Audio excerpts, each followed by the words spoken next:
Undisputed. So back to the NBA. The Lakers are struggling without LeBron and are currently out of the playoffs. This is leading to speculation about Luke Walton's future. ESPN reports there's, quote, a lot of tension in that building, and added that LeBron does not want Walton out as head coach, but his camp would prefer a change. We're joined once again by Matt Barnes. So, Matt, what do you make of all this? That's tough. Camp. Yeah. You know what I mean? Normally a camp shouldn't have a voice in an organization, but when that camp, one of the people in that camp is the agent of Anthony Davis. You know, the camp has a voice. It's an unfortunate situation. You know, knowing Luke, playing with Luke, he's a great basketball mind, but I think he knew stepping into this Laker chair that I call the hot seat from the jump. You're going to be scrutinized every single day. The best is never good enough. And, you know, at any given time, it could be your day. So it's an unfortunate. I really hope that, you know, he gets a chance to continue to develop this team. If they pick up a big free agent, get to continue to coach that and just give him a chance. I think too often we expect magic in a bottle to happen that fast, and sports isn't that way anymore. Have you heard anything from any? You keep in touch with a lot of the current players. I've heard. Yeah, outside of the camp, not necessarily from the players. You know, I haven't heard anything from the players, and like I said, I haven't heard anything from, you know, LeBron's mouth per se that I have a problem with Luke. Like I said, for about 2 months now, I've heard LeBron's camp has not wanted Luke there still. And like I said, normally they wouldn't have a voice, but for this instance, they do have a voice from the standpoint of the connections they have. Well, that voice is going to get louder because of the Anthony Davis connection. But the one thing that Luke Walton has in his corner, he has Jenny Buss camp in his corner. They're very big. So it's been reported that Magic would like to see someone else coach this team. Yep. But Jenny Buss gave him the Heisman pose and stiff-armed that idea. So at the end of the day, Skip Bayless, you know, there are a lot of camps, and I want him out and I want him back. But the lady's name that's on the check, she trumps everybody. Now, it's going to come a time where I'm sure Magic and Rob Pelinka is going to go upstairs and they say, Jenny, in order for us to get Anthony Davis, this is what's going to have to happen. Because what transpired is that it became to know that they could have had Boogie Cousins for Brandon Ingram. And once Jenny, so what? We could have had Boogie for Brandon, and y'all said no? Oh, you got to go. I don't think Jenny's going to make that mistake. You got a chance to get Anthony Davis, and the trade-off is the head coach got to go. Well, who else does he want to go? You want the janitors to go? You want the cheerleaders to go? Because if you want that, if we can get Anthony, that's generational talent. The guy's 29, 13, 29, 14, 4.5, 2. And he's 25. How old is he? 25. Oh, he's a baby. 25. 26 in March. 25, Skip. So guess what? That camp, talk to you later. That camp or camp 5 is getting bigger. It's getting bigger. Yeah. One other lady in this equation is Jackie McMullen, who reported this, who I've known forever, and she is highly respected. So I'm going to take this to my personal bank. Absolutely. There's something going on here where there's lots of smoke. There's at least a little bit of fire that's getting bigger and bigger. And obviously, Magic didn't hire Luke. No. Obviously, LeBron didn't choose Luke because Luke was just already there when LeBron chose Magic and LA and the Lakers. That's what he chose. And if his camp is not happy, then I'm going to have to believe LeBron is not happy, not completely sold on Luke. And I don't know why, but I've said again, I'm a Lonzo fan. Lonzo has never clicked with Luke, and I don't know that factors into this equation, but it's always been an uneasy sort of coexistence between Lonzo and Luke.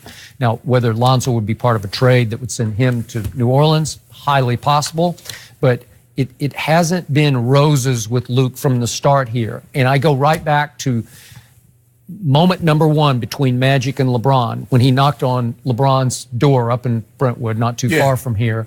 He was not accompanied by his head coach. And in other circumstances, he would be accompanied by his head coach, because that would be a big part of the equation. Well, I got it. You know how it is. Come along. Come along. And if I'm a CI, if I'm a confidential informant, and I tell you I got some information, but come along. First of all, I'm not talking to you, but go ahead.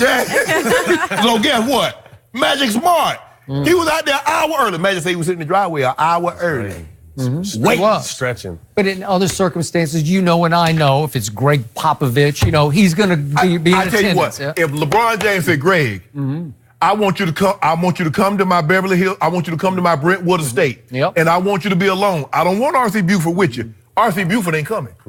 Anthony Davis says, I want Danny Ainge.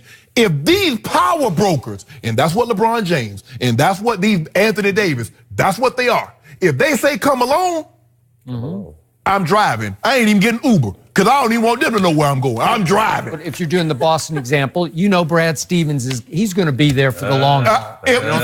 If Anthony Davis say, I tell you what, Danny Ainge, I want you to come along.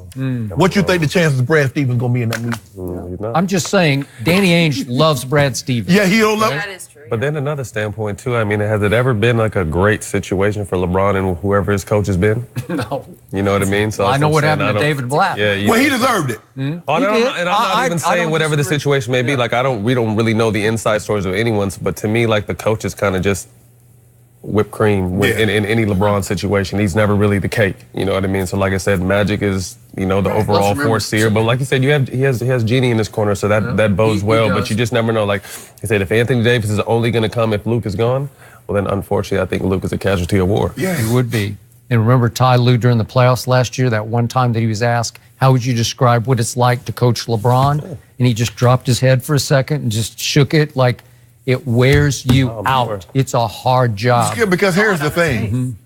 Unless you're Popovich, unless you're Phil Jackson or Pat Riley, LeBron's going to think he knows just as much, if not more, than any other coach. Because he does. So with that big, who can coach him that's going to be on an equal footing? Steve Kerr, maybe? Plus, you know, he is the drama king because he's fueled by all the drama around him. He creates drama because it propels him. Doesn't propel the head coach. But then also sometimes too, like I said, I think LeBron gets heat for what his camp says or does. And those are grown men and making their own business moves. You know, they might have to check in here and there, but for the most part, those are grown men. So I think sometimes he takes some unfair heat for his camp. Okay, but his camp he grew up with. You know, like that's unusual. There's no question, like I said, but they're still grown. It's not like they're still grown. You hired these guys later in your career. They're part of you, I ain't got right? no camp. Huh? I ain't got no camp. You got no camp? No camp. You told me you got, what's his name?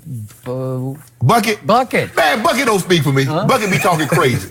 Really? No, I speak for me. He told me last night that you were in trouble today. No. That's what he told me. My sister won't even speak. Really? Sterling don't speak. We don't speak for one another. Really? No. Okay. Well, unfortunately, I think camp equals LeBron. You know, I know. See, that's what. I know you was gonna try. See, that's what you do, is Skip. Well, it just does. Now, this man just sat here and told you. He says he's heard it for months, not from LeBron per se, and a lot of people have been around this situation said not LeBron, but it's camp. But LeBron likes the camp to plant seeds so that when it happens, it doesn't seem so bad. You know, LeBron James is not Anthony Davis's agent. Now, this is what I'm willing to do. Hey, imagine, you know, I got a 25-year-old, 6'10.5" guy. He really wants to play for the Lakers. I mean, he loves it. He loves L.A. He has a home in L.A. And he really like to play for you. But the coach, I'm just going to leave that. You do what you want. I think this man summed it up. Casualty of war. That's it. Genie. He's a great guy and he's a smart guy. And you know Magic going there with that $1 million smile. You know Magic on that Genie. You know me and you go way back now. You know your dad, he's like a father to me. He would not let this pass. Now, who would LeBron want to be the head coach? That's the key. Yeah. I mean, the only guy, Brian Shaw is the only guy there.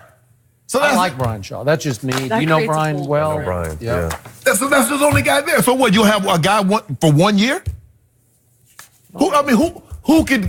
Player coach, Bill Russell type stuff? Player coach? LeBron? No. I like that. Can you imagine? I like it. But let me ask you a question. Who do you think who could they get that LeBron's going to respect and says, okay, do your thing? I think there's guys he'll respect. I think there's very few that could probably teach him something. You know, like he hit on very few. I mean, he played with Luke. He played against Luke. You know, they came in the same draft. You know what I mean? So it's tough to. I think sometimes Luke gets a nasty rap and doesn't get respect because guys have played with him and may say whatever about his playing style, but his basketball mind is something special. I've been around it. I've heard it. I remember him and Phil used to talk a lot when we played together with the Lakers. They were on the same page. So Luke's got a great basketball mind, but like I said, you know, I can see that. Because you know what? I got guys that I played college ball with that are dentists and they pilots. Great basketball. I'm not, if I see them in the captain's chair, I ain't getting on that plane. Okay. You're not? No, sir. Don't throw any of those guys under the bus. No. The dentist, you think I'm going to go to them letting them work on my mouth? I wish I might. You guys briefly talked about it, AD. Let's talk about the possibility of Anthony Davis joining LeBron and